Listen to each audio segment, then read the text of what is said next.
Admirez cette magnifique Vierge à l'enfant.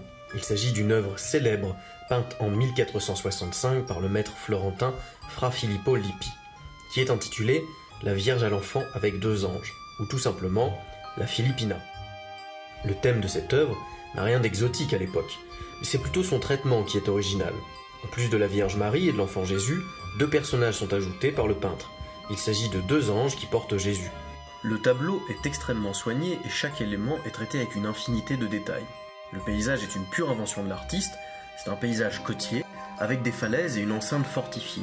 Il semble peu accueillant et s'oppose à la douceur qui se dégage du premier plan, mais il permet d'introduire de la profondeur dans le tableau.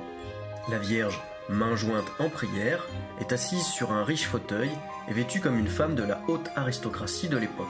Son visage doux dégage une expression de paix et attire le regard. Sa coiffure, qui ressemble vaguement à une méduse échouée, est ornée de perles et de voiles translucides. Une auréole discrète nous rappelle la sainteté du personnage. L'attitude du Christ enfant n'est pas anodine. Contrairement aux représentations antérieures, Lippi peint un Jésus très réaliste, en train de réclamer sa mère comme le ferait n'importe quel enfant. L'ange qui le porte fait la liaison entre le spectateur et la scène biblique. Ses ailes sortent du cadre, son regard amusé se tourne vers nous. Il nous invite à nous intéresser à cette scène intime et sacrée et guide notre regard vers le visage de Marie. Cette belle Vierge Marie n'est pas un visage inconnu pour les contemporains de Filippo Lippi, puisqu'il s'agit de sa femme, Lucrezia Buti. Alors, en quoi est-ce scandaleux de donner les traits de sa femme à Marie, me direz-vous? Eh bien, parce que Filippo Lippi et Lucrezia n'auraient jamais dû se marier. En effet, Lippi fut d'abord moine, entré dans les ordres non par vocation, mais par obligation. Ses vraies passions étaient la peinture et les femmes.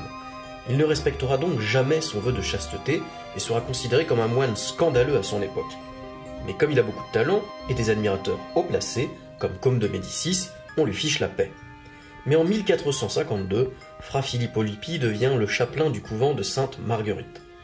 Ce qui devait arriver arriva, et Lippi va rencontrer la belle Lucrezia, âgée de 20 ans. Il la prend comme modèle pour ses œuvres, et ils finissent par tomber éperdument amoureux. Mais peu de temps après, Lucrezia tombe enceinte. Le peintre va alors l'enlever pour sauver leur enfant et leur amour.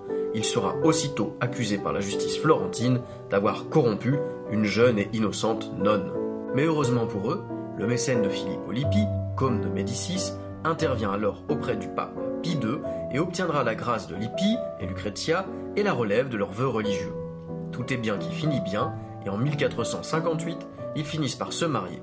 Et Lucrezia restera la muse de son mari et lui servira de modèle à plusieurs reprises. 2 enfants naîtront de leur union, Alessandra et Filippo Lippi, qui deviendra peintre et qui sera l'amant et l'élève de Botticelli. Mais ça, c'est une autre histoire d'amour.